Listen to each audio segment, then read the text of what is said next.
É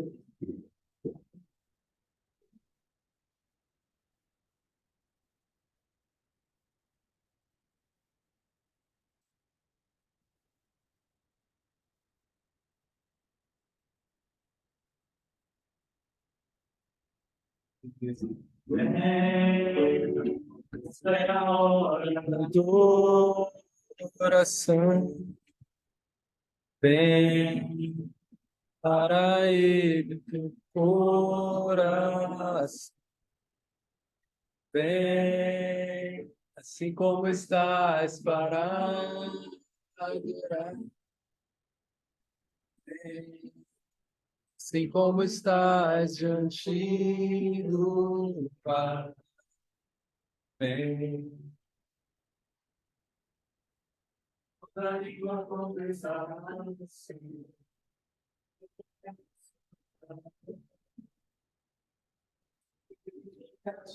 Escolher tesouro maior terá.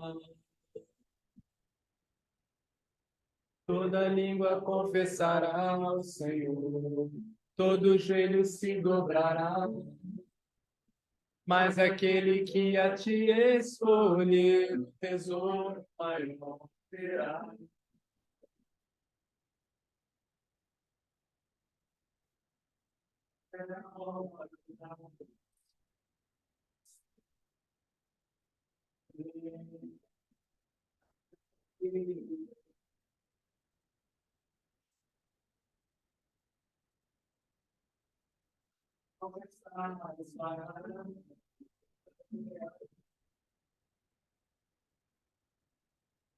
Começar diante do Pai.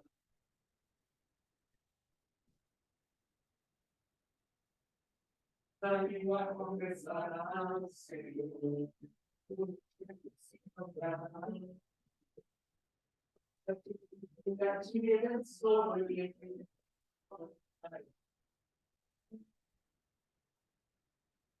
Conversar ao Senhor, se dobrará.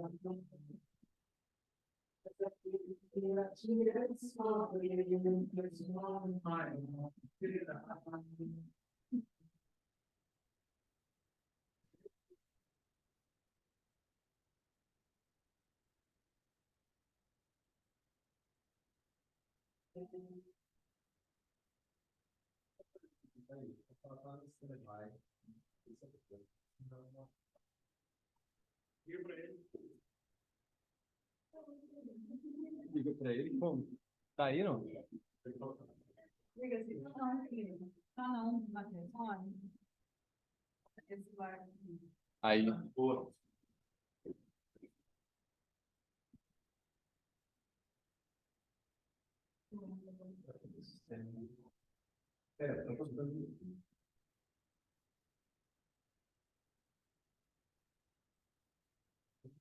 Faz, tem que mexer o seu corpo para esquerda, você não está direita. Tem alguma coisa, não fica direito.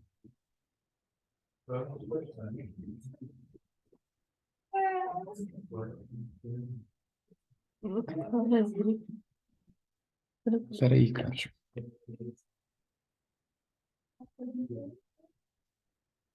Deixa o papai cantar.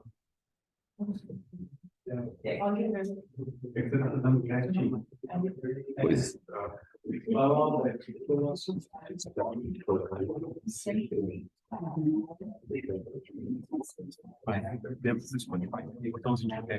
Pois é, mas o que o Spotify é fechado, esse é o ponto. Ah, não, tá aberto aqui. Cadê o cursor? Tá aberto. Maximizou alguma coisa, não tá conseguindo. Não, tá no HDMI. Você maximizou o Spotify, pai. Tá no botãozinho de casting aí no lugar. Esse aqui. Clica nesse. Agora tem que pausar esse trem. Parar. Dá um play lá. Se quiser dar play, dá um play. Quero tirar isso aqui. Então você clica aí. Aí tem um botão aberto e Aperta o X. tem ali em cima do Chrome. Dentro do Chrome vai ter um botãozinho de stop. No do ladinho ali tem um botãozinho de música. Mas clica aí, não clica. Aí. Esse? Mais um. Aí. Ali, ó. Tem um botãozinho de desligar esse trem. Eu vou ver. Tem não, cara.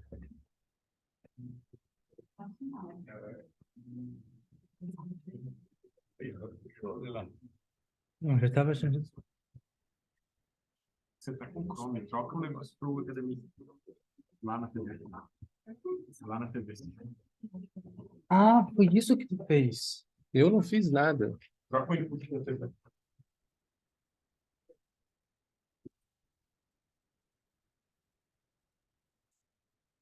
Vejo muito.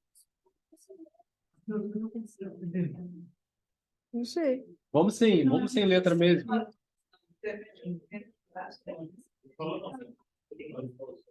E ela fala.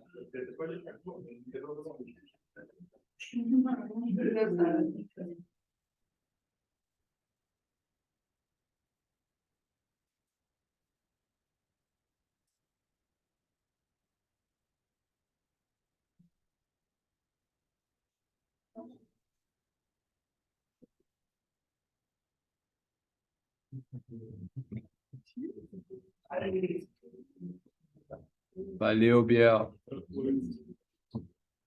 Aí.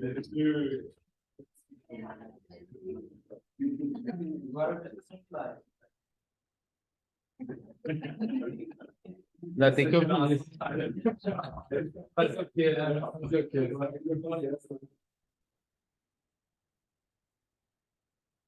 Bom, enquanto a gente vai se preparando para essa canção fala do primeiro amor, né? E a gente vai falar hoje da igreja de Corinto, onde ali você tinha servos cristãos, mas que haviam provavelmente perdido o primeiro amor e estavam tratando a ser do Senhor de uma forma muito indevida. E essa canção é uma reflexão que nós temos que fazer, que a gente continue trabalhando nos nossos corações, para que a gente enxergue o Senhor da ceia. Para que a gente não enxergue meramente o ritual, meramente o beber do cálice e comer do pão, mas para que a gente lembre de Cristo. Aqueles irmãos tinham esquecido aqui. Aqueles irmãos estavam longe do primeiro amor.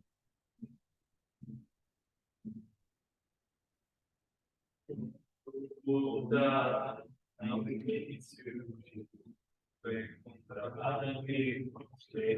você.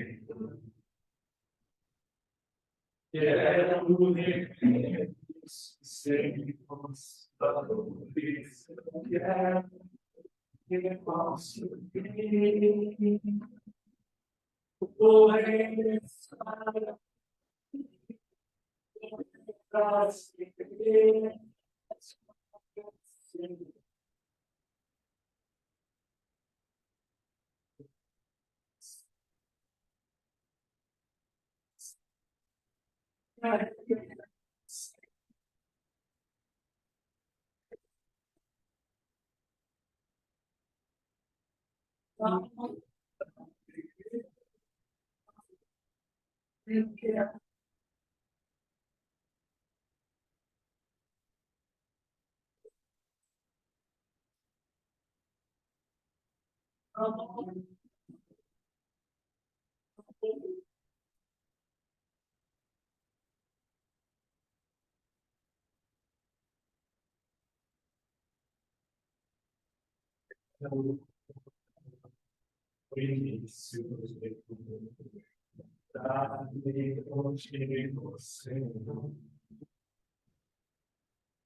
Quem vai com os pequenos? A Ju vai ficar com os pequenos, os grandes vão ficar comigo.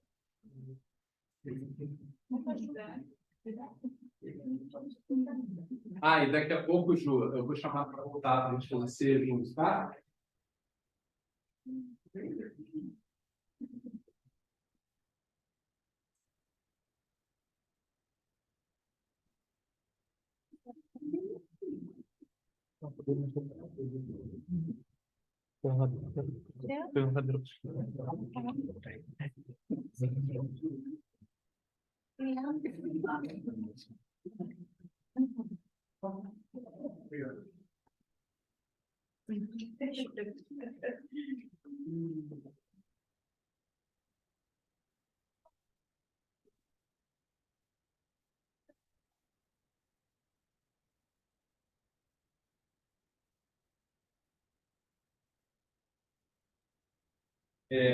A gente está estudando o Evangelho de João, e a gente está no capítulo 13, como a gente falou, semana retrasada nós falamos do primeiro trecho do capítulo 13, onde Jesus,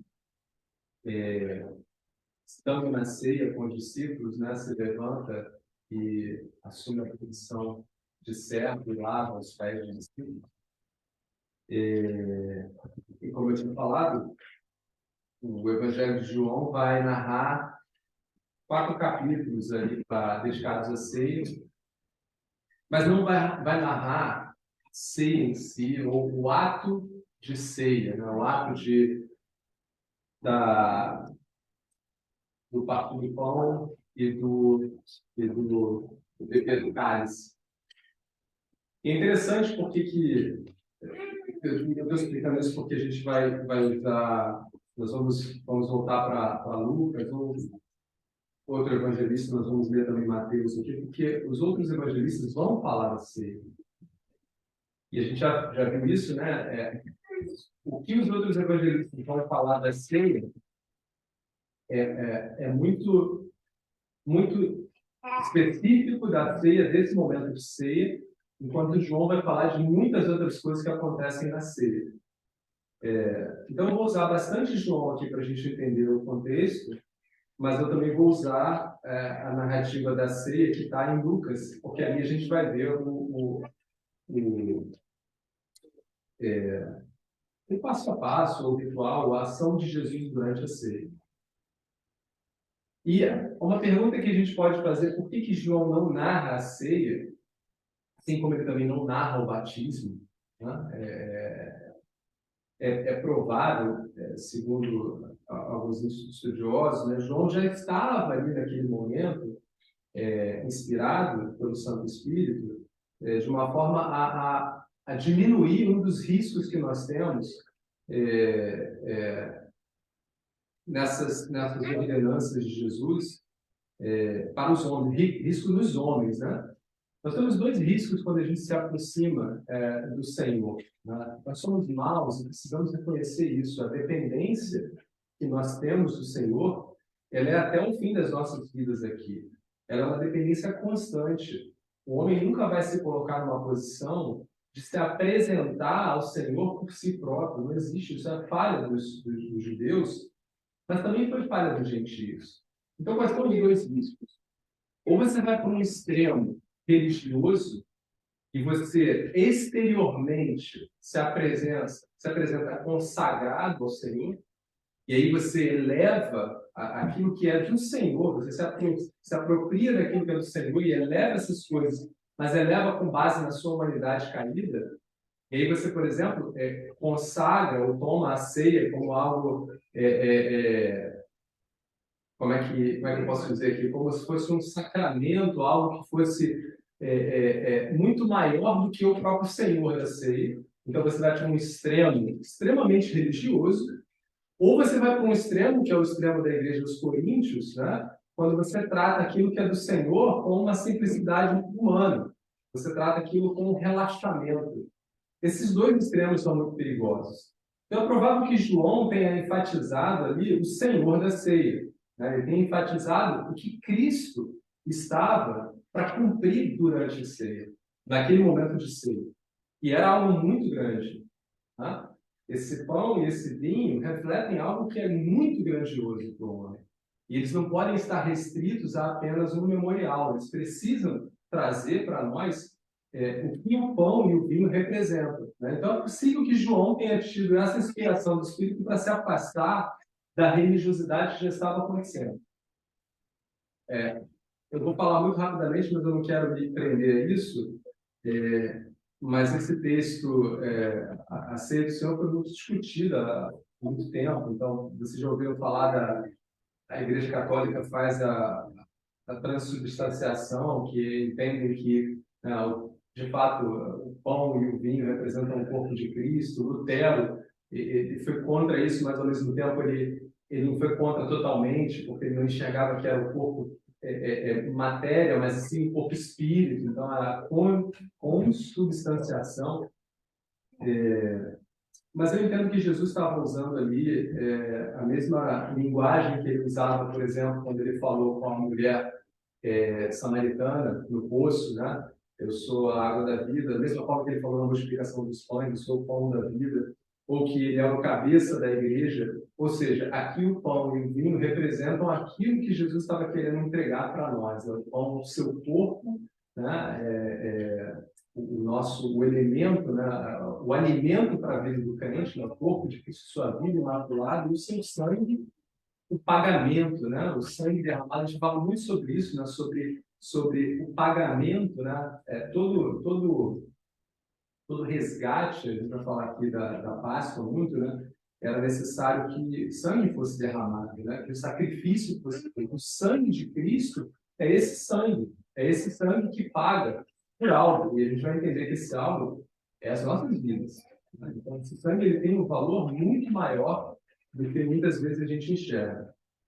Então, João vai dar esse enfoque e a gente vai usar o livro de João para entender muito, mas vamos usar os evangelistas também. Então, a primeira coisa, olhando lá em Lucas, vamos ler o texto todo, está em Lucas 22. Eu quero ler a partir do verso 14, porque como eu quero falar exatamente desse momento de vinho e pão, vamos ler a partir do verso 14. Mas Lucas começa a falar da ceia do Senhor a partir do verso 7, Lucas 22, verso 7, que é quando Jesus instrui seus discípulos a entrarem na cidade, encontrarem, né, um espaço que já havia sido separado, ou seja, eles seriam guiados ali para aquele espaço, e Jesus faria ceia com eles lá. E João, do capítulo 13 ao capítulo 17, os discípulos estão nesse espaço com Jesus. Então, a partir do verso 14, diz assim: quando chegou a hora, essa hora aqui é a hora da ceia, né, do momento em que Jesus ia estar com seus discípulos, com Jesus e seus apóstolos reclinaram-se à mesa e disse-lhes, Jesus falando, desejei ansiosamente comer esta Páscoa com vocês antes de sofrer. Pois eu digo, não comerei dela novamente até que se cumpra no reino de Deus. Recebendo um cálice, ele deu graças e disse, tomem isto e partilhem uns com os outros, pois eu digo que não beberei outra vez do fruto da videira até que venha o reino de Deus. Tomando o pão, deu graças, partiu e deu aos discípulos, dizendo, isto é o meu corpo dado em favor de vocês. Façam isso em memória de mim. Da mesma forma, depois da ceia, tomou o cálice, dizendo, este cálice é a nova aliança no meu sangue, derramado em favor de vocês. E eu vou ler até o 21. Mas eis que a mão daquele que vai me trair está com a minha sobre a mesa. O Filho do Homem vai, como foi determinado, mas ai daquele que o trair. Vou parar por aqui e eu quero ler de novo, mas na versão Almeida, só para a gente ter as duas versões. A partir do verso 14 de novo. E chegada a hora, pôs-se à mesa e com ele os 12 apóstolos. E disse-lhes, desejei muito comer convosco esta Páscoa, antes que padeça, porque vos digo que não a comerei mais até que ela se cumpra no reino de Deus. E tomando o cálice e havendo dado graças, disse, tomai-o e parti-o entre vós. Porque vos digo que já não beberei do fruto da vide até que venha o reino de Deus. E tomando o pão e havendo dado graças, partiu e deu-lhe dizendo, isto é o meu corpo que vos é dado, fazei isso em memória de mim. Semelhantemente, tomou o cálice, depois da ceia, dizendo, este cálice é o novo testamento no meu sangue, que é derramado por vós. Mas eis que a mão do que me traz está comigo à mesa. E, na verdade, o Filho do Homem vai segundo o que está determinado. Mas ai daquele homem por quem é traído. Até aqui. Primeiro comentário que eu quero fazer aqui a respeito dos evangelhos e até mesmo de João. Se a gente tenta entender a ordem das conversas da ceia, imaginem que a ceia... E aqui, Jesus falava algo muito importante, a gente tem que falar sobre isso também. Eles estavam celebrando a Páscoa. Né? A gente vai celebrar a Páscoa, mas a Páscoa que nós conhecemos, cristãos, não é a Páscoa que Jesus estava celebrando aqui. E é interessante a gente falar isso, porque essa Páscoa que Jesus estava celebrando aqui, que tem referência, né? Lá no Velho Testamento, nós vamos ler isso, Jesus encerra essa Páscoa aqui e ele começa uma outra. Essa história ela é tão linda porque a Páscoa judaica, que faz menção à saída do povo do Egito, vou recontar essa história aqui, a gente vai ler Êxodo junto, Jesus está nessa Páscoa, ele está celebrando essa Páscoa com os seus discípulos. Né? Todo judeu, e Jesus era judeu, foi orientado por Deus, tá? A celebrar essa Páscoa, inclusive a contar para os seus filhos. Toda vez que seus filhos perguntarem o que vocês estão fazendo, vocês têm que contar para ele que a gente está fazendo essa Páscoa aqui como lembrança do Senhor que poupou as nossas vidas no Egito. Tá? Em inglês o termo é mais interessante para entender, que é o Passover, né? A 10ª praga, que é o Espírito do Senhor. A gente vai ler lá Êxodo, mas o Espírito do Senhor passa e todas as famílias dos israelitas que estavam lá no exílio no Egito, que estavam fazendo a Páscoa do Senhor, ou seja, tinham reservado o cordeiro imaculado, o cordeiro jovem, né? e tinham usado o sangue do cordeiro para marcar suas casas, o Espírito do Senhor pouparia, né? Passaria por eles, né? E essa 10ª praga tirou a vida dos primogênitos de todo o Egito. E foi ali que Faraó permitiu que o povo saísse. Jesus está celebrando essa Páscoa com seus discípulos. Mas nessa Páscoa, Jesus ele cancela essa Páscoa. Esse Passover, ele acaba. E olha que interessante, quem é que havia instituído essa Páscoa para os israelitas? Era Deus, o próprio Deus. Como assim alguém vai cancelar aquilo que Deus colocou? Somente Deus pode fazer isso, mas Jesus é Deus. E Jesus acaba com essa Páscoa por quê? Porque aquela Páscoa ali, ela referenciava, né, aquele ato de Deus tirar o seu povo do Egito, mas aquele ato era um sinal, né, que Deus estava trazendo lá no passado uma coisa muito maior. Então, o que Jesus vai cumprir aqui, a gente vai estudar hoje, é algo muito maior. Por isso que ele cancela aquela Páscoa e ele inicia uma nova. Ele vai falar aqui de uma nova aliança no sangue dele, né? Que também nos liberta. Mas agora não é mais a libertação do Egito. Que libertação é essa? Uma libertação muito maior. É uma Páscoa muito maior. Então, nós cristãos, celebramos a Páscoa em Cristo, que é algo muito maior do que era a Páscoa judaica. Mas ele fala aqui, então ele está em Páscoa e ele estava à mesa com os discípulos, né? E eu acho muito lindo que Jesus fala aqui, eu quero trazer os detalhes para os irmãos. Né? Ele fala que ele estava muito ansioso para a palavra aqui no verso 15, né? Lucas 22:15, desejei muito comer convosco esta Páscoa, antes que padeça.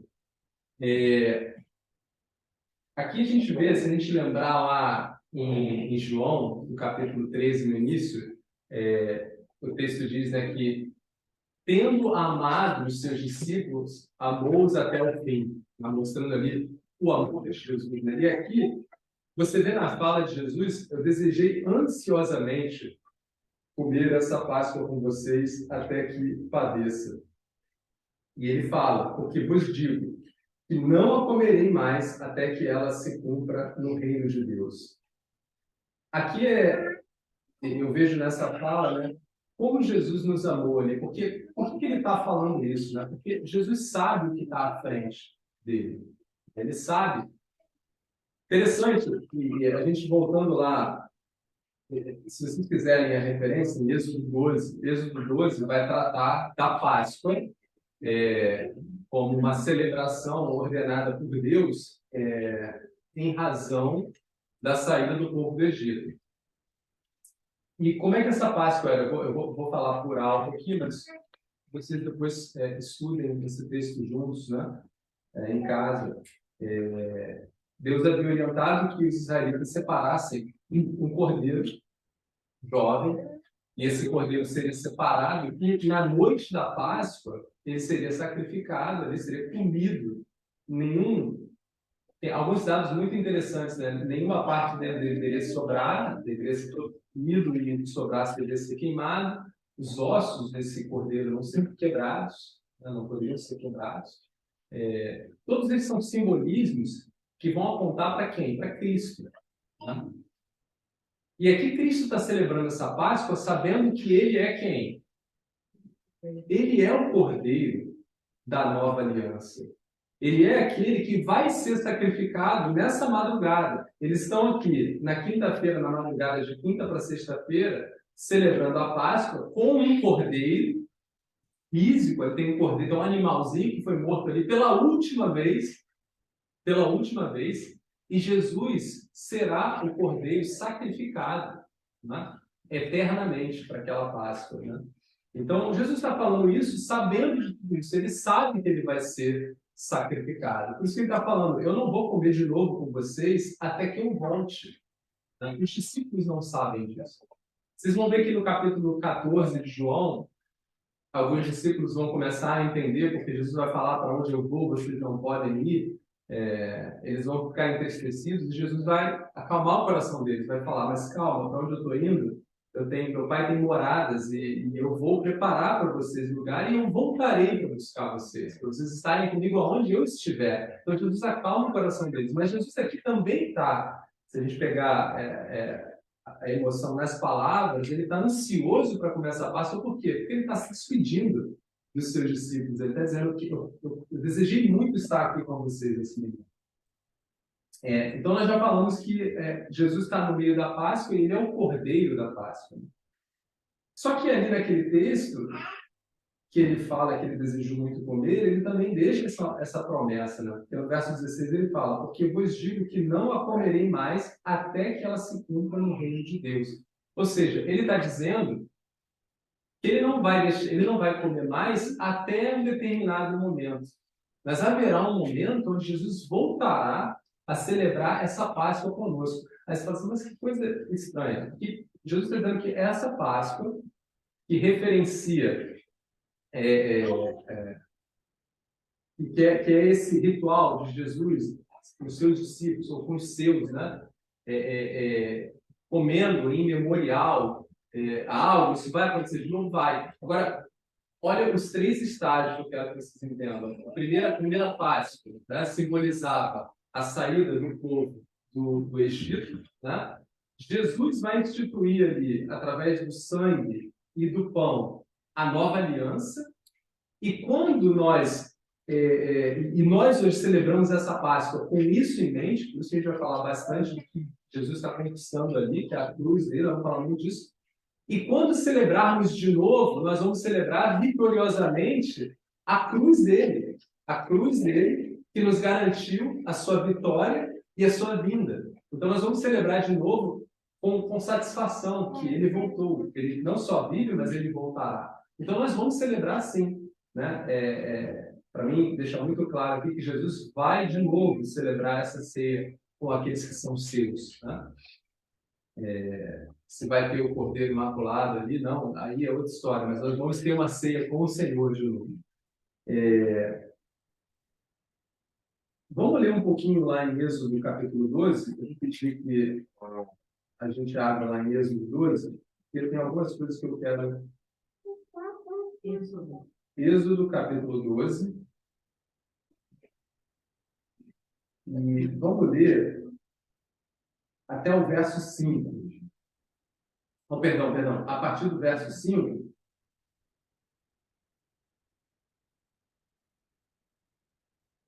na verdade, eu vou ler alguns versos do 12, eu quero que vocês leiam junto comigo, eu quero ler alguns versos que são importantes que a gente vai falar hoje. O primeiro aqui é o verso 5, falando do cordeiro, tá? Da Páscoa. O cordeiro ou cabrito será sem mácula, um macho de 1 ano, o qual tomareis das ovelhas ou das cabras. Interessante prestar atenção aqui, ó, sem mácula. E o que é interessante, né? Por que os animais, se a gente for falar, a gente já estudou aqui no passado, todo esse modelo de sacrifício, né? O sistema sacrificial que Deus implanta, né? Para os judeus, para os israelitas, não? Tá faltando a palavra, propiciação dos pecados, né? Vocês lembram que o sumo sacerdote fazia a propiciação dos pecados, dava um animal. Por que os animais, né? Porque os animais, eles não têm racional. Então, o animal, ele teoricamente, ele é puro. E se você pega um animal sem mácula, aqui fala um animal jovem e tal, então é uma oferta para o pecado que é satisfatória. Ou melhor, era satisfatória.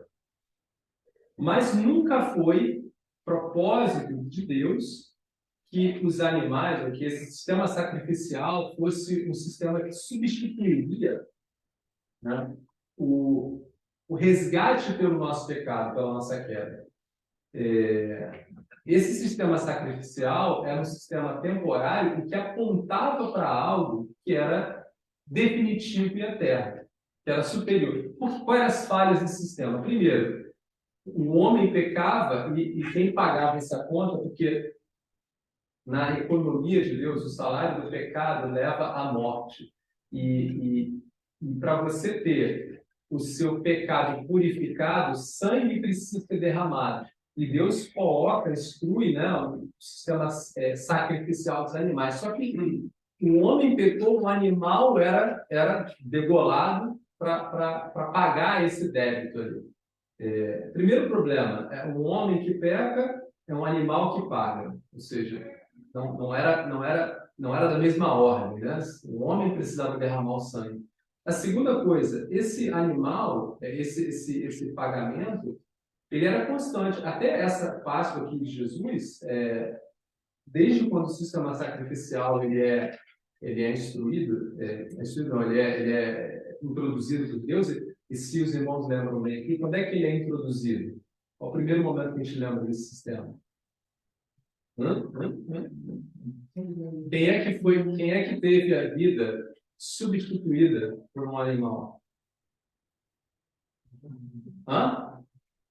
Teve Adão, mas eu quero lembrar aqui de Abraão e Isaac, né? Não foi isso? Deus fala para Abraão para levar seu filho, tá? Só que na hora do sacrifício do seu filho, tá? Deus provê o cordeiro. Olha ali, Deus ali proveu o cordeiro. Mas aquela figura do cordeiro, que era um animal naquele momento, já era uma figura de Cristo, o cordeiro de Cristo. Mas ali de Abraão até aqui os tempos de Jesus, o sistema sacrificial estava rodando em toda a Páscoa, milhares, centenas de milhares de cordeiros eram sacrificados. Tá? E a gente já viu em várias passagens aqui, alguns profetas do Senhor sendo levantados para criticarem esse sistema sacrificial feito, né, de uma forma muito automática e religiosa. Né? Deus falando, por exemplo, em Isaías, que já estava cheio dos incensos e dos animais que eram degolados, porque aquilo não provinha do coração do homem, porque o que o homem já estava fazendo? Deus, quando institui o sistema sacrificial, ele dá algumas diretrizes, como aqui você viu um cordeiro jovem, sem mácula. Os homens já estavam fazendo o quê? Bota qualquer coisa aí, qualquer animal, né? Já vendiam, né? Você vê que Jesus, né, existia um comércio já no templo do Senhor para comercializar animais para a purificação. Então, era um sistema que já havia sido corrompido, era um sistema que não era proporcional, né, ao pecado do homem, e era um sistema que era limitado, ou seja, todo ano, toda hora, você tem que sacrificar um animal para purificar o homem, porque aquilo que nos aprisionava, né, era muito através do sacrifício dos animais, era impossível que nós ficássemos livres. Nós seríamos, a palavra de Deus diz que com a lei nós ficamos reféns da lei. Nós ficamos reféns a esse sistema que nunca acabaria e nós viveríamos aprisionados a esse sistema, porque com o nosso pecado ele continuaria existindo, ele continuaria nos levando a cair ali, e aquele sangue ia purificar, a gente ia cair, ia cair, e aquilo não ia ter fim. Né? Então, esse sistema, ele, como eu falei, era uma sombra para algo muito maior. Por que eu estou falando tudo isso? Porque quando Jesus na ceia, ele toma a ceia com os seus discípulos, e no momento de ceia, ele fala sobre a nova aliança no sangue dele, o que ele está dizendo que é muito grande? Né? Ele está dizendo, todo esse sistema, ele é jogado por terra a partir de agora. O homem não terá mais a necessidade de sacrificar nenhum animal. Por quê? Porque eu vou entregar a minha vida, né, para resgatar, para pagar com esse sacrifício, né, através do meu sangue, pela vida do homem. Para que o homem seja livre. Né? Seja livre da morte, seja livre do pecado. Então, Jesus agora é um homem. Jesus é imaculado, porque ele não tem pecado, e ele agora vai entregar seu sangue. Mas o que é importante a gente ver aqui também, eu quero ler com vocês a importância agora do pão e do vinho, Eu quero ler Isaías 53. Deixa eu ver só se eu passei tudo que eu queria passar aqui do Êxodo 12. Antes de entrar em Isaías 53, eu quero falar por que do sacrifício, né? A gente está falando muito do sacrifício,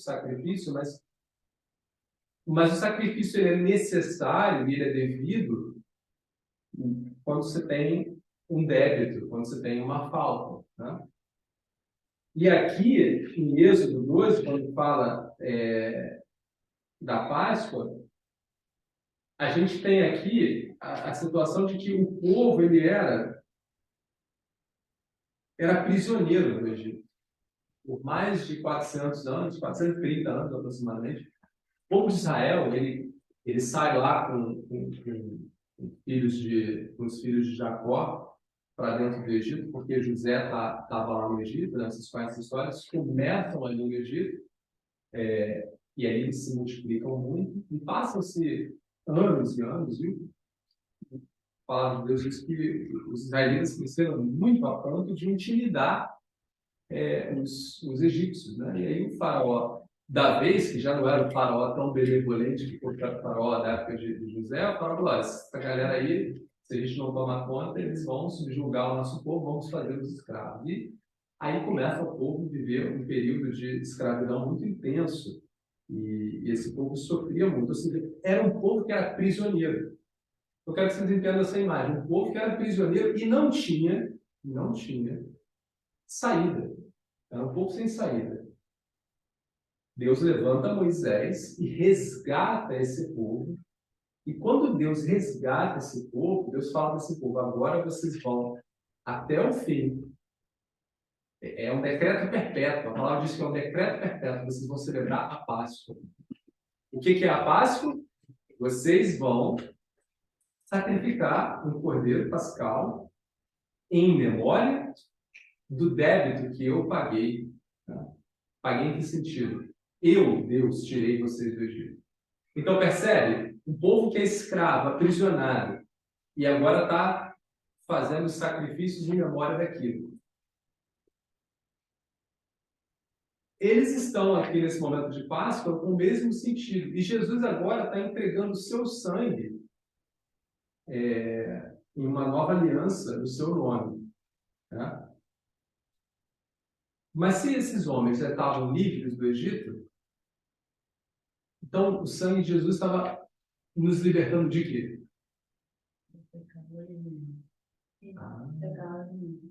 O sangue do nosso Senhor nos liberta de algo que era muito maior do que aquilo que havia no Egito. As prisões, o cativeiro no Egito era algo físico, né? Material, era a situação do homem material ali. Mas algo muito maior que isso são as prisões da nossa própria natureza caída, o pecado que habita em nós, que nos acorrenta de uma forma que, muitas vezes, sendo livres, nós continuávamos sendo o quê? Caídos pecadores, né? Ou seja, esses homens que foram libertos do Egito, no terceiro dia, já fora do Egito, já pecavam. Reclamavam do próprio Deus que os haviam tirado do Egito. Então tinha algo muito maior que ali naquele momento a gente já conseguia observar: opa, tem algo errado com esse povo. Não era só um povo que estava cativo no Egito, é um povo que é cativo de algo muito maior que a vida desse povo. Né? Então, o sangue de Jesus ali tinha como essa prerrogativa nos libertar de algo muito maior, das garras do pecado nas nossas vidas. Então, por isso que a gente vai ver Jesus falando dessa aliança como uma aliança nova no seu sangue, e essa aliança é uma aliança muito maior que a aliança feita com Moisés. Então é isso que eu quero que a gente pense. Isaías vai falar sobre isso, e é isso que eu quero que a gente reflita hoje. Uma primeira parte da ceia do Senhor é uma reflexão que nós temos que fazer sobre aquilo que Jesus estava conquistando na cruz. O que Jesus estava conquistando na cruz com o seu sangue, né? O pagamento. Cada um de nós aqui merecia a justiça sobre o nosso pecado. E essa justiça leva à morte. É uma justiça que leva à morte. Isaías 53 vai falar sobre isso. E aqui na Páscoa a gente viu que era isso que estava em jogo. Vamos ler Isaías 53, a partir do verso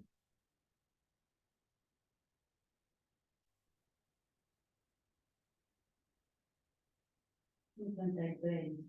Isaías 53. Eu quero ler. Deixa eu ver aqui. Vamos ler sobre.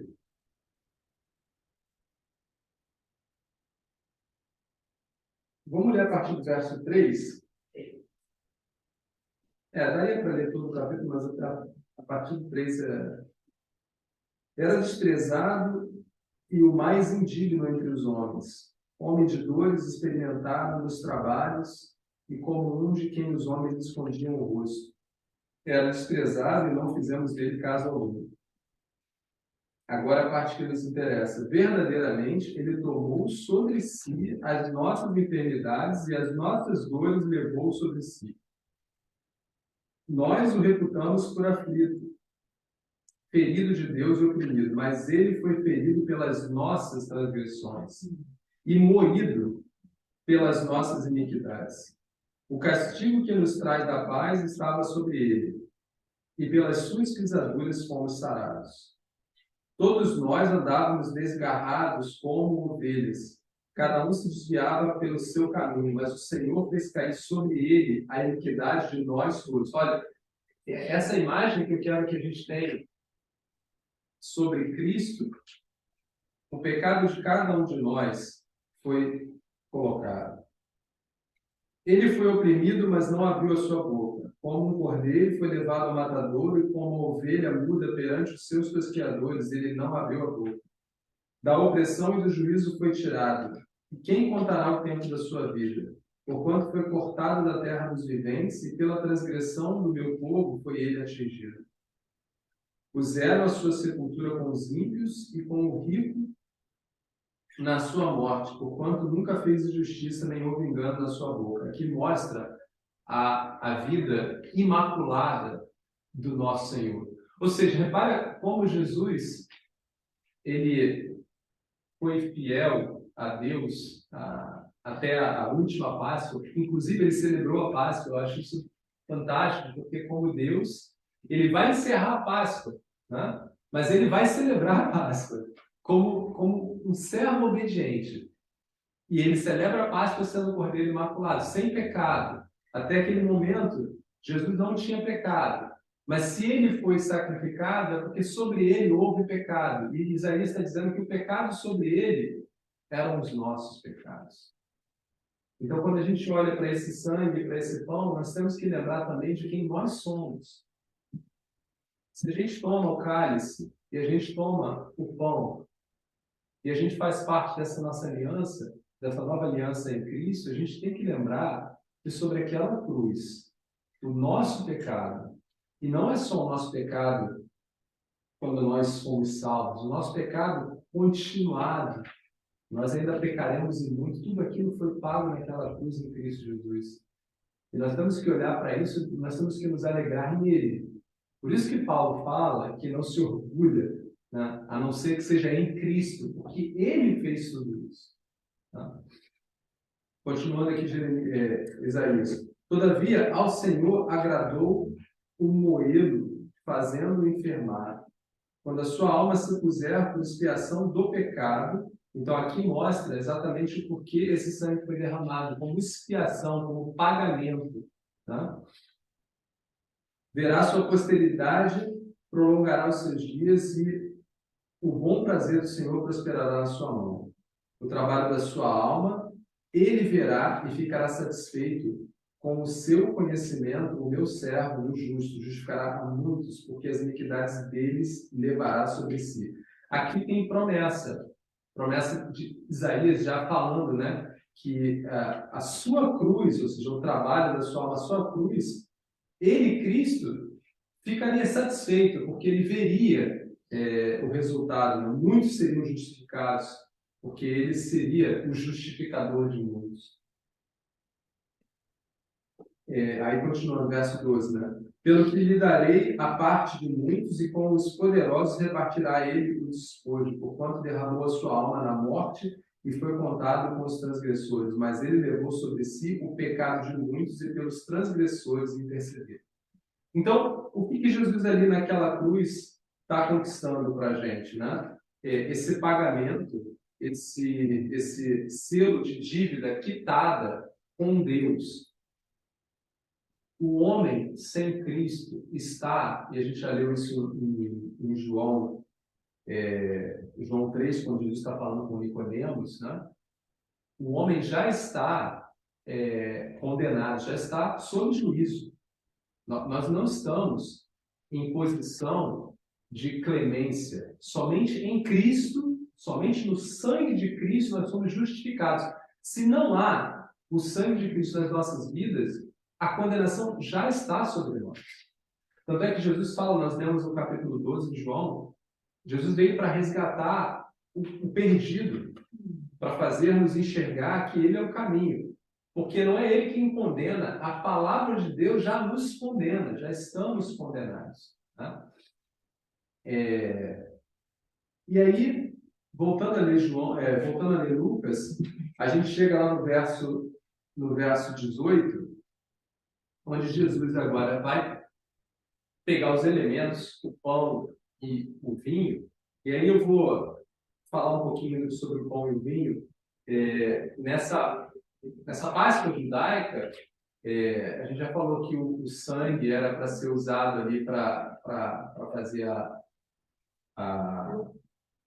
marcação das casas, né? Mas quando esses homens estavam agora celebrando a Páscoa, né? Porque no Egito eles marcaram as casas, né? Com o sangue do cordeiro. Mas a celebração da Páscoa judaica, tem um ritual dos taças de vinhos ali, e eles tomavam vinho mesmo, mas era um vinho diluído para que eles não ficassem embriagados. A gente vai ver que lá em Coríntios, né, os homens com o coração distanciados de Deus começaram a se embriagar literalmente na Páscoa.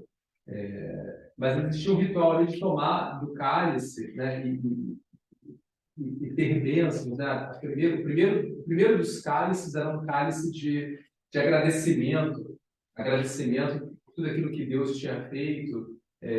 Tinha um segundo cálice que tinha a ver com toda a dificuldade que o povo passou no Egito. O terceiro cálice era o cálice das bênçãos, né? Então, Jesus ele se apropria da Páscoa, que era a Páscoa do Senhor, e como judeu, e um desses cálices ele pega, né, e ele vai usar como o cálice da sua aliança. Ele vai falar sobre isso. O pão aqui também era usado na ceia.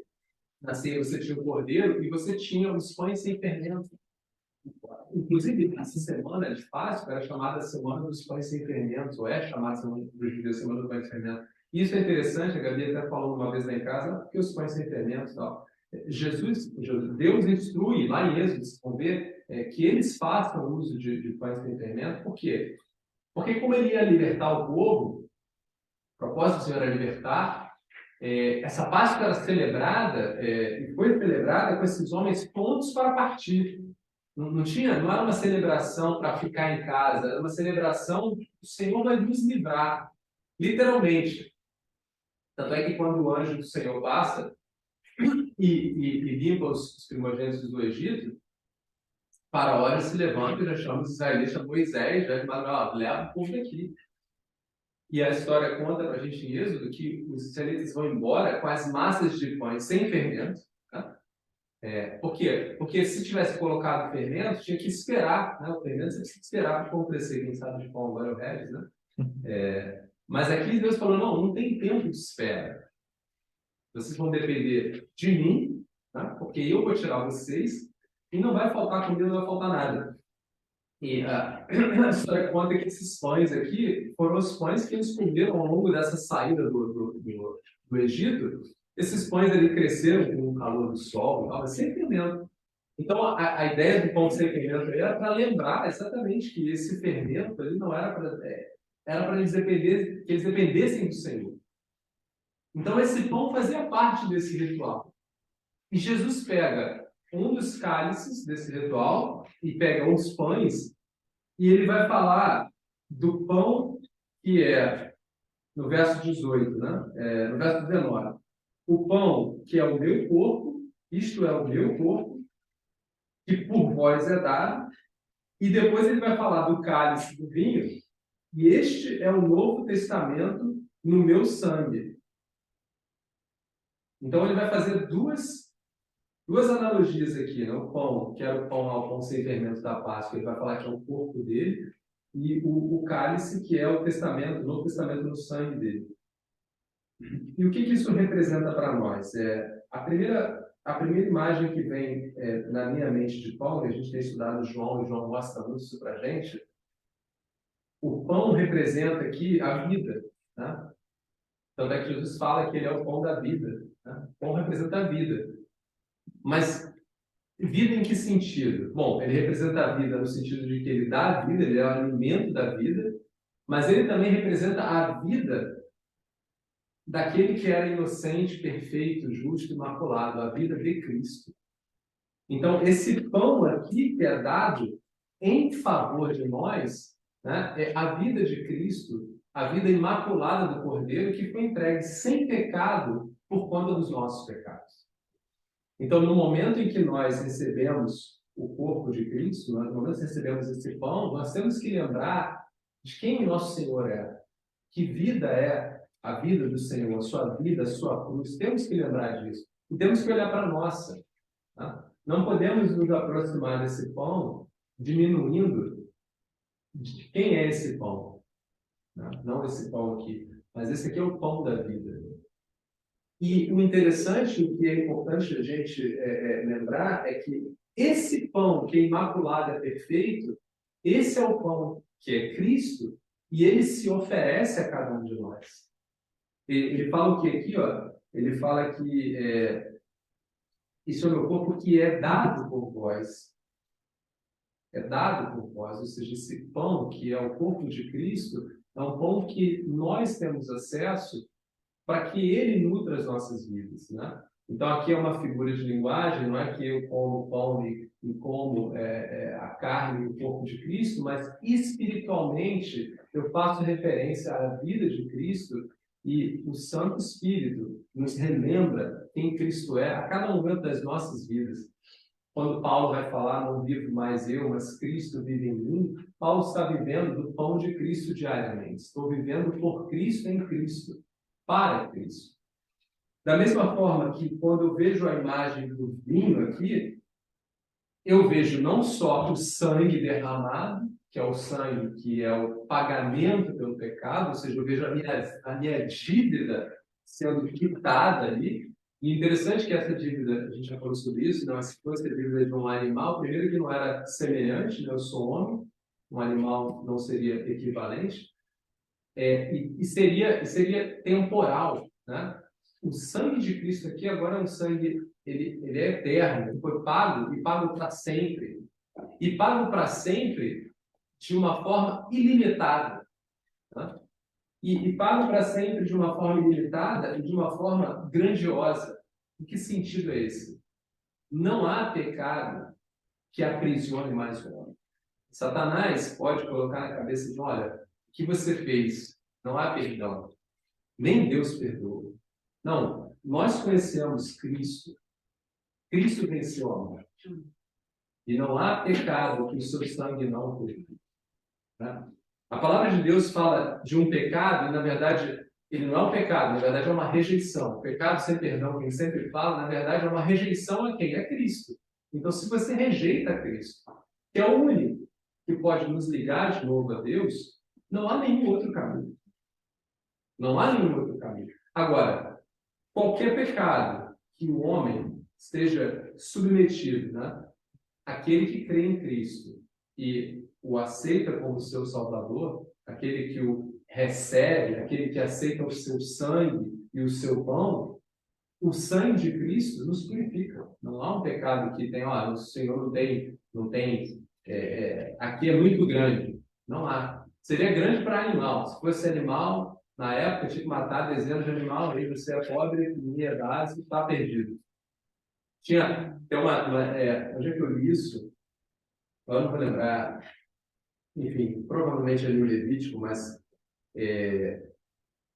acho que o pecado da expiação do povo, ou não, na verdade o sacerdote, vou pegar os mais sábios aí de palavra aí, mas o sacerdote, para ele poder fazer expiação pelo povo, ele tinha que fazer expiação por ele próprio, porque ele também era pecador.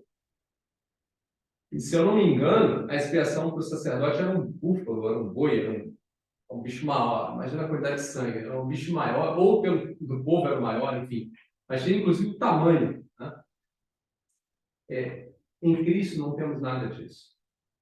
Cristo é superior na sua aliança em tudo, tanto na sua eternidade, quanto na sua capacidade, quanto na sua relação conosco, ou seja, ele nos conhece plenamente, então ele é capaz de interceder em todas as áreas da nossa vida. Por quê? Porque ele é um igual a nós. Né? Nós temos hoje um semelhante nosso sentado à destra de Deus, um homem que está lá, né? Nosso Senhor, que é também o nosso Deus.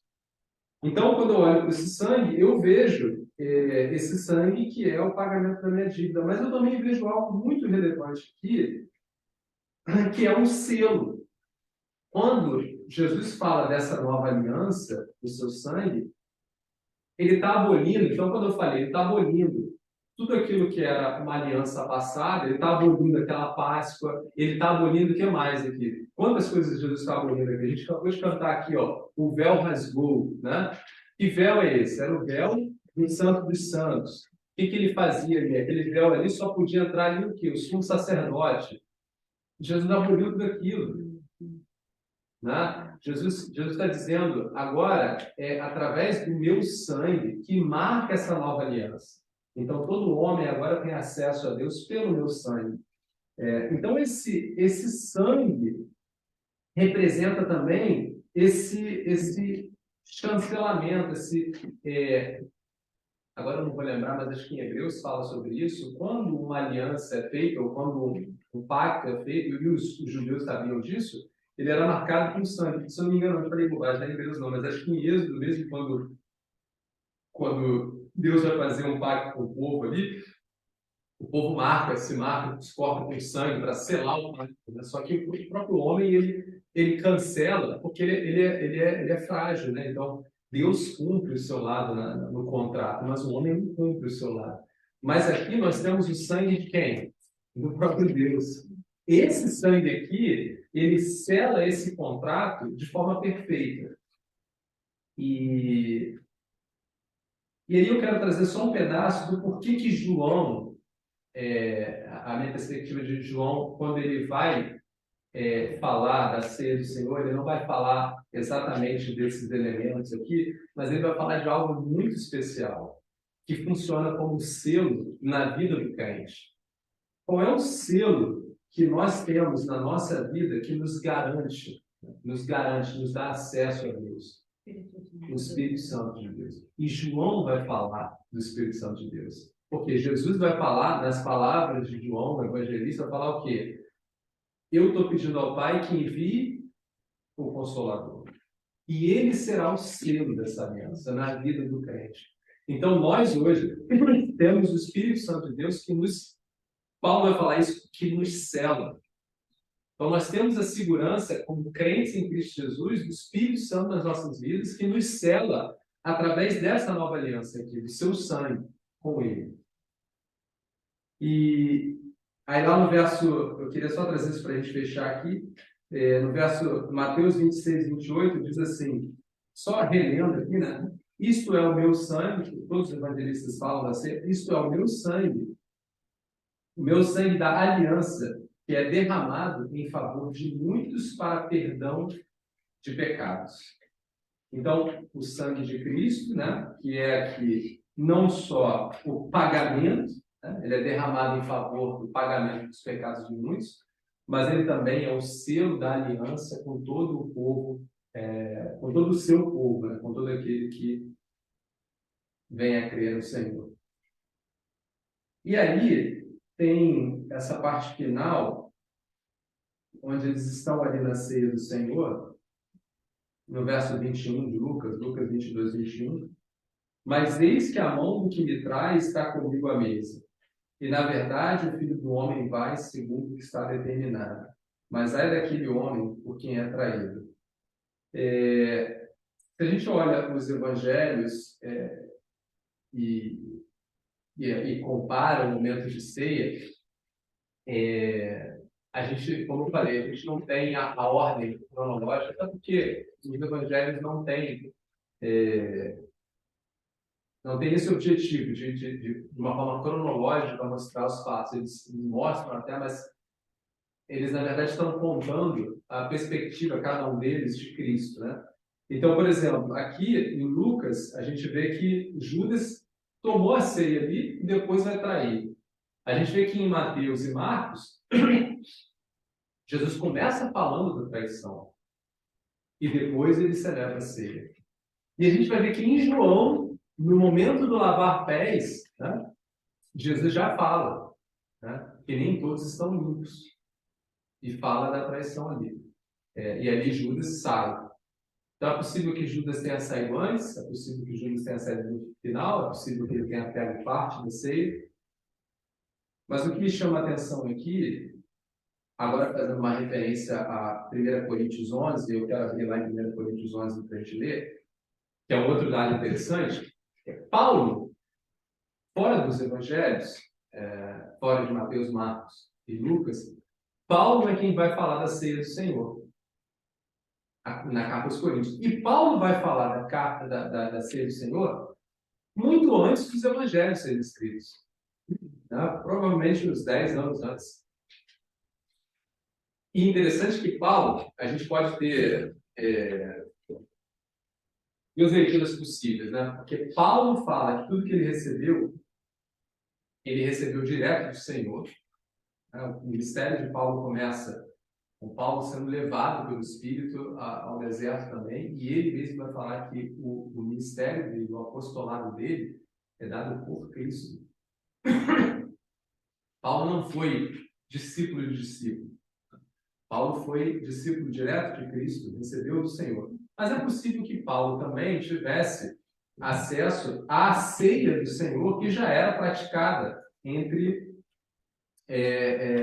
as igrejas do Senhor. Eu vou pedir que algum irmão leia para a gente lá em 1 Coríntios 11, a partir do capítulo a partir do verso, deixa eu ver onde é que é,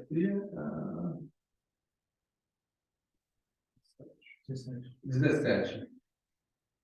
E vocês vão ver uma coisa interessante, mais um ponto interessante, que Paulo relata, se Paulo recebeu direto do Senhor, e eu acredito que ele recebeu porque ele assim diz, ele relata, e ele escreveu antes, muito semelhante ao que Lucas relata. Tá? Então vamos ler o texto de Paulo, lá em Coríntios. Obrigado. Entretanto, nunca que vou dizer não de elogio, pois as reuniões de vocês mais fazem mal do que bem. Em primeiro lugar, ouço que quando vocês se reúnem como igreja, há divisão entre vocês, e até certo ponto eu creio. Pois é necessário que haja divergência entre vocês para que sejam conhecidos quais entre vocês são aprovados. Quando vocês se reúnem, não é para comer a ceia do Senhor, e cada um come sua própria ceia sem esperar pelos outros. Assim, enquanto um fica com fome e outro se embriaga. Será que vocês não têm casa onde comer e beber? Ou desprezam a igreja de Deus e humilham os que nada têm? Que direi? Eu os elogiarei por isso? Certamente que não. Eu recebi do Senhor o que também entreguei a vocês. Vi alguma pausa aí. Essa parte que a gente está falando, portanto, Paulo passa direto aquilo que ele recebeu do Senhor.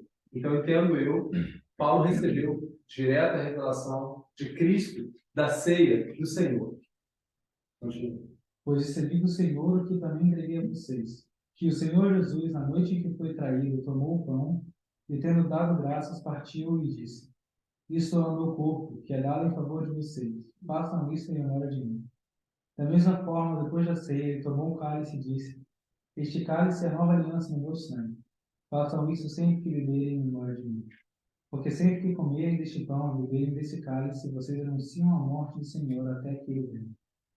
Portanto, todo aquele que comer o pão ou beber o cálice do Senhor indignamente será culpado por pecar contra o corpo e o sangue do Senhor.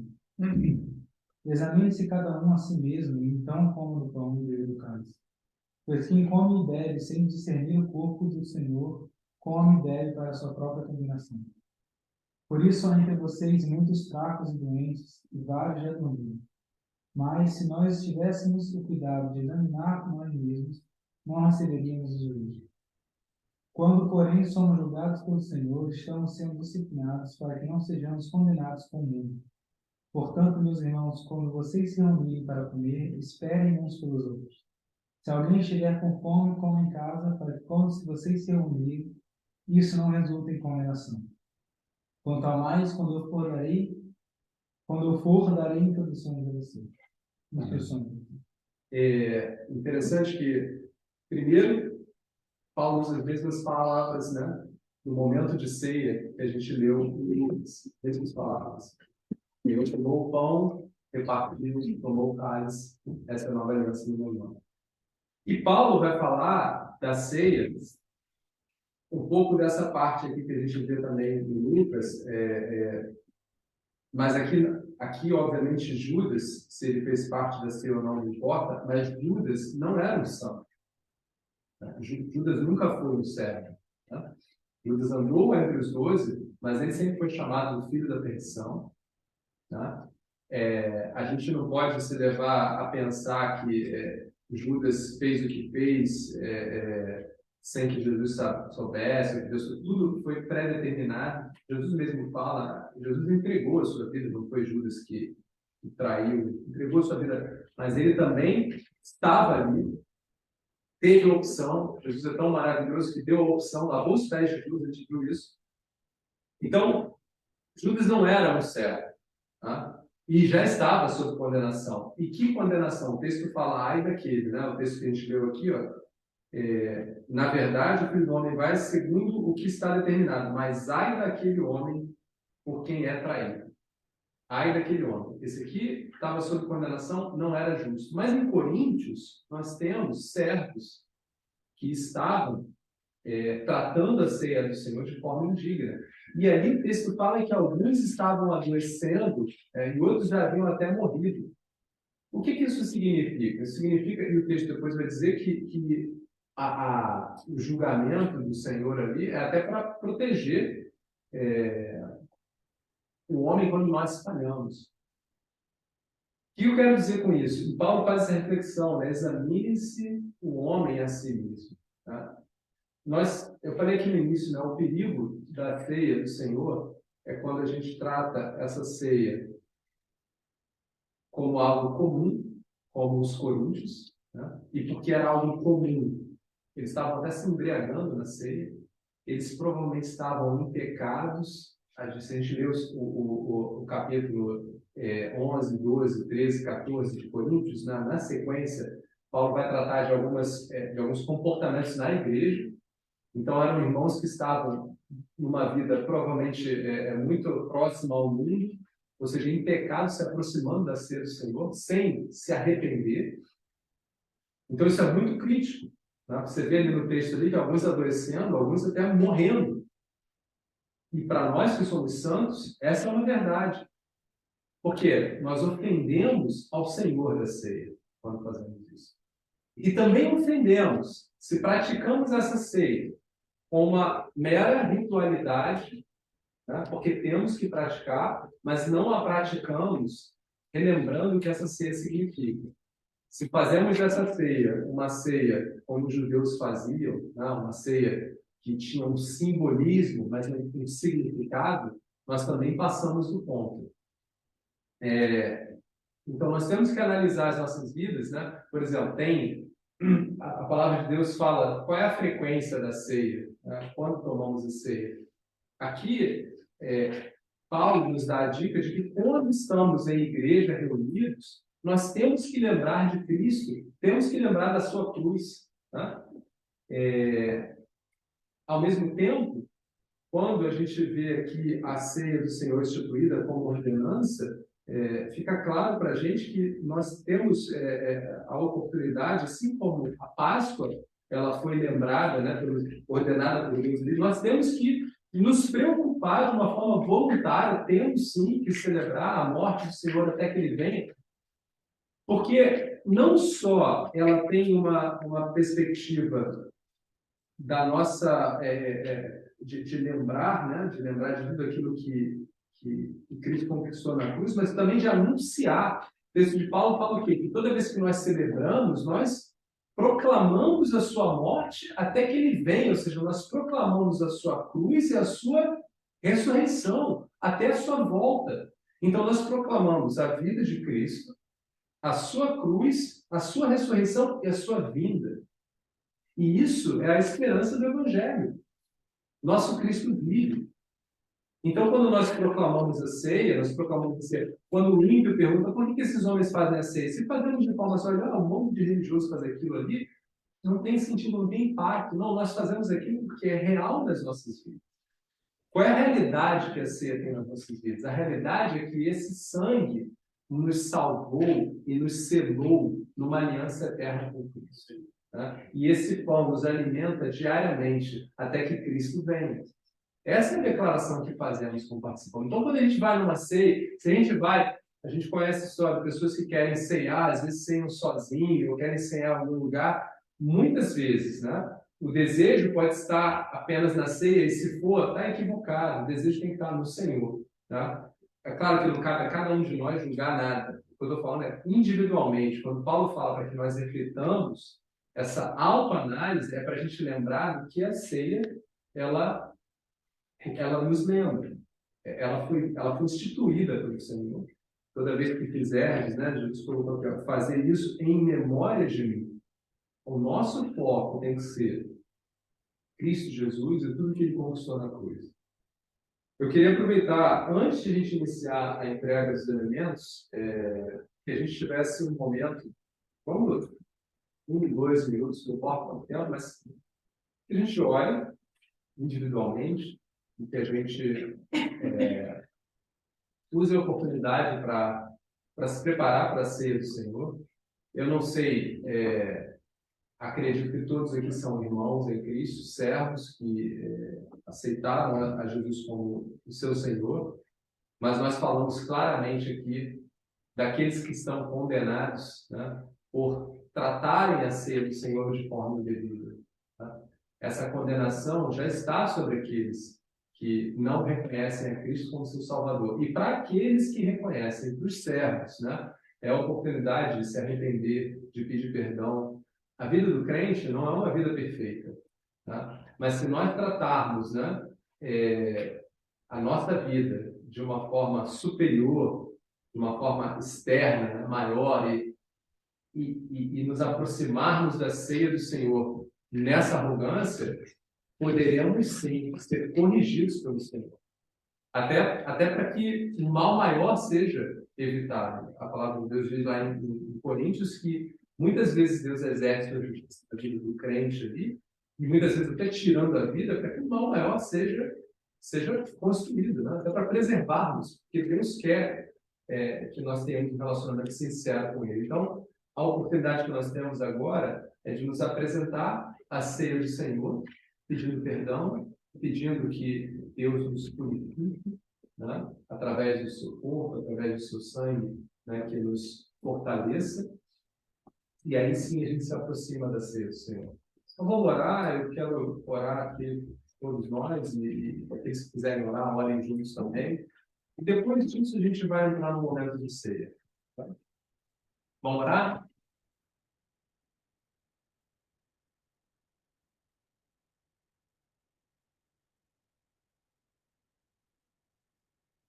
Obrigado, Deus. Obrigado, Senhor Jesus, pela reflexão, pela oportunidade de sermos chamados, Pai, para ceiar contigo, Senhor, para ceiar em memória de tudo aquilo que o Senhor conquistou na cruz, tudo aquilo que o Senhor conquistou, Pai, com a sua vida, e também ter a oportunidade de declarar e reafirmar o nosso compromisso contigo, Pai, o nosso desejo apesar, Senhor, das nossas fraquezas, das nossas falhas. Ó Senhor, eu te peço pela minha vida, pela vida dos meus irmãos, que conheces cada um dos nossos pecados, das nossas dificuldades. Não temos, Pai, por que nos esconder da tua presença. Sabemos que tu conheces e sondas, Pai, mais profundo do nosso ser, Senhor, aquilo que está guardado, meu Deus, no nosso interior. A tua palavra diz que isso é revelado para ti. Por isso, Pai, nós te pedimos perdão, nós te pedimos, ó Senhor, trabalhe em nós, nos fortaleça cada dia. Pai, essa rebeldia que nós vivemos muitas vezes, Pai, ela nos consome, e é somente pelas tuas misericórdias, meu Pai, somente pelo teu Santo Espírito que nos ajuda a cada dia, Pai, que podemos estar na tua presença. O sangue do teu Filho amado, nosso Senhor, Pai, que nos purifica. Ó Senhor, vem limpar, vem trabalhar em nós, Pai. Precisamos caminhar para frente, Senhor. A palavra diz que muitas vezes nós somos como bebês ainda, bebendo leite, Pai. Transforma, Senhor, os nossos corações. Há promessas na tua palavra, tem um coração que um dia vai te buscar verdadeiramente, Senhor. Se até lá nós te pedimos que nos ajude, Pai. Perdoa as faltas que cometemos, Pai, constantemente. Ó, Senhor, quantas faltas, Pai. O Senhor, me lembro das palavras do Senhor a Davi, Pai, e elas cabem a nós também. Não nos falta nada, Pai. E se nos faltasse qualquer coisa, Pai, nós poderíamos pedir ao Senhor, o Senhor nos daria de bom grado, mas muitas vezes percorremos caminhos que já desagradam, Senhor. Por que fazemos isso, Pai? Não faz sentido, Senhor, mas ainda assim fazemos. É rebeldia que há em nós. Ó, Pai, tem misericórdia de cada um de nós, tem misericórdia dos nossos erros, Pai, e nos permita estar na tua presença, Pai. Para onde irmos, Senhor Deus, onde não há vida, a tua palavra é clara, Pai, é cristalina para todos nós, não há vida que não seja em Cristo Jesus, Senhor. Tu és o pão da vida, meu Pai. Vem, Senhor, vem habitar em nós poderosamente e fazer a tua obra, Pai, porque somos teus, somos povo teu, povo escolhido, Pai, povo trabalhado por ti, Pai. Use as nossas vidas para te glorificar, para te exaltar. Vivemos numa terra de tanta dor, tantas trevas, Pai.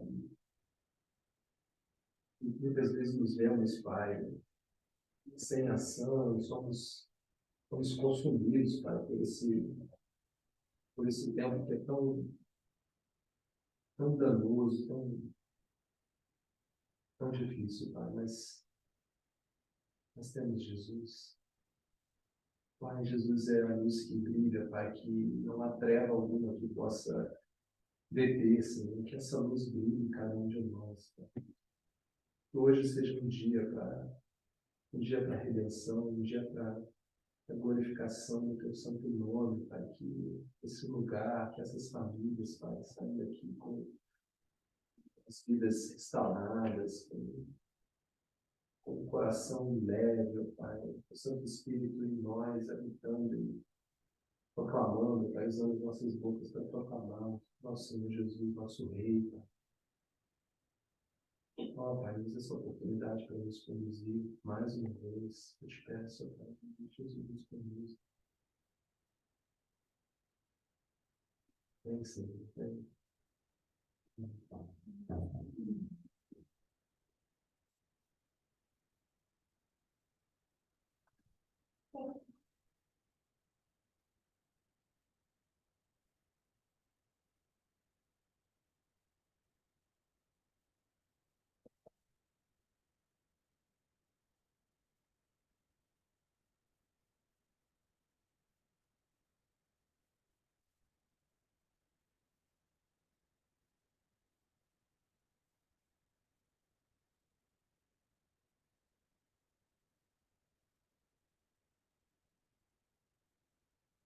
E Jesus entronizado está, Senhor, porque este é o teu lugar, Senhor, lugar de glória, a destra da majestade nos céus. Essa tua obra, Senhor, que nos lembramos, da qual nos lembramos hoje, é tão gloriosa, tão majestosa, por causa de quem a fez, Senhor. Ninguém poderia ter feito essa obra, Senhor. Só o Senhor. Te adoramos, Senhor, porque é uma obra tão espetacular, Senhor, feita por nós, em amor, obediência ao Pai, para nos resgatar. Aleluia, Senhor, porque ela também é eficiente e de fato nos resgatou. E hoje podemos celebrar, Senhor, com grande expectativa no coração, de que logo, Senhor, poderemos celebrá-la face a face contigo, amado Senhor. Senhor, tu és totalmente amável, Senhor. Tu és maravilhoso, Rei Jesus.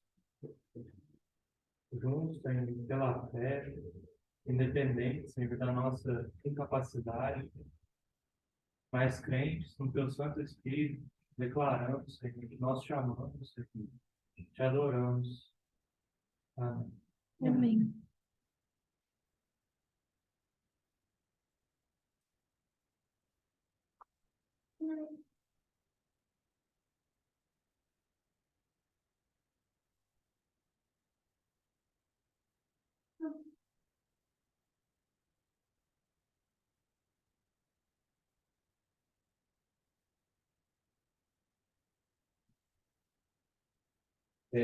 Enquanto acho que a irmã Juliana, quem vai fazer os alimentos? Eu não sei. Amanda, enquanto a Amanda vai servir, o Gabriel e o Nicolas vão tocar a Rua de Cruz, mas eu convido os irmãos que continuem em oração.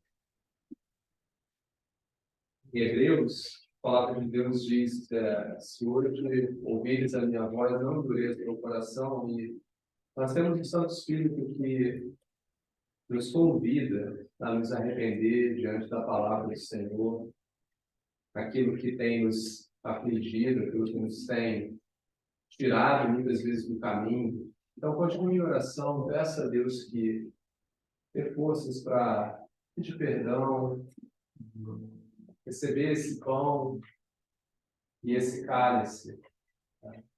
Tendo a convicção de que cearemos de novo com Cristo nosso Senhor. Então, essa mesa, essa ceia, é uma ceia que proclama, sim, a cruz de Cristo, mas proclama a sua vinda.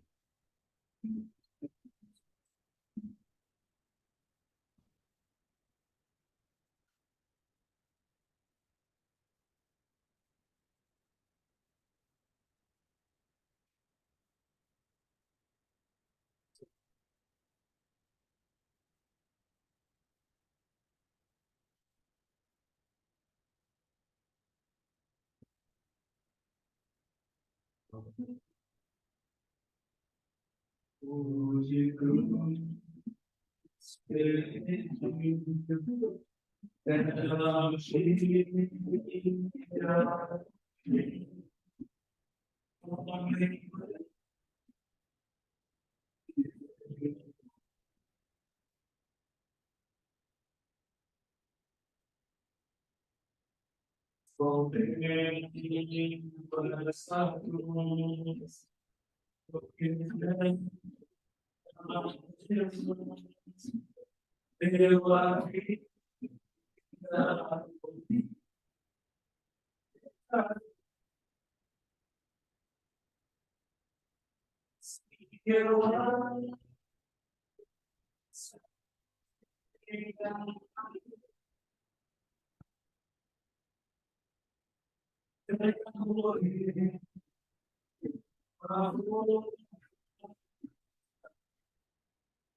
Primeira Coríntios 11, 23, porque eu recebi do Senhor o que também vos ensinei. O Senhor Jesus, na noite que foi traído, tomou o pão e, tendo dado graças, o partiu e disse: Tomai e comei, isto é o meu corpo que é partido por vós. Fazei isto em memória de mim. Vamos todos fazer isso em memória do nosso Senhor. Amém.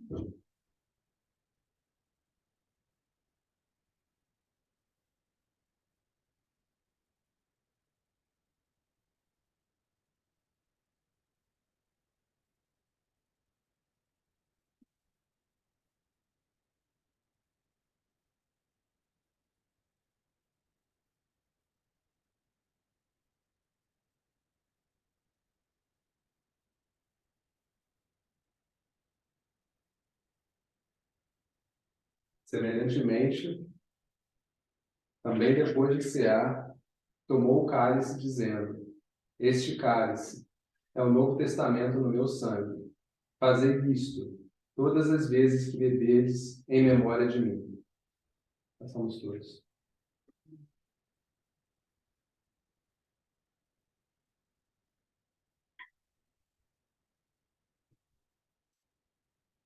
Porque todas as vezes que comerdes este pão e beberdes deste cálice, anunciais a morte do Senhor, até que venha. Então vamos cantar porque Ele vive, o nosso Senhor vive, e Ele vai voltar, e a gente vai cear com Ele. Amém. E vamos cantar com alegria, porque nós, nesse momento, não só a gente reafirma o nosso compromisso com Cristo, a gente relembra tudo aquilo que a cruz do nosso Senhor tem feito nas nossas vidas, mas a gente se alegra, porque o nosso Cristo vive. Amém.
Eu posso crer no ano, porque ou não, se eu vencer a minha vida, pensar nas mãos que tem Jesus e me conhecer.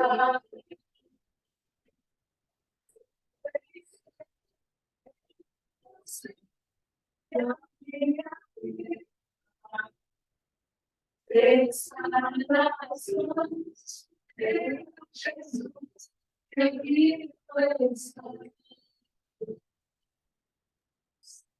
Obrigado, Pai de Deus. Obrigado porque as nossas vidas estão nas tuas mãos. Não devemos mais, mas tu vive em nós. Pai, que a tua luz possa brilhar através das nossas vidas, Pai. Que tu cresças, Cristo Jesus, em nós, para a honra e glória do nosso Deus, hoje e sempre. Amém. Deus abençoe, boa parte a todos. Até a próxima. Obrigado, Jesus.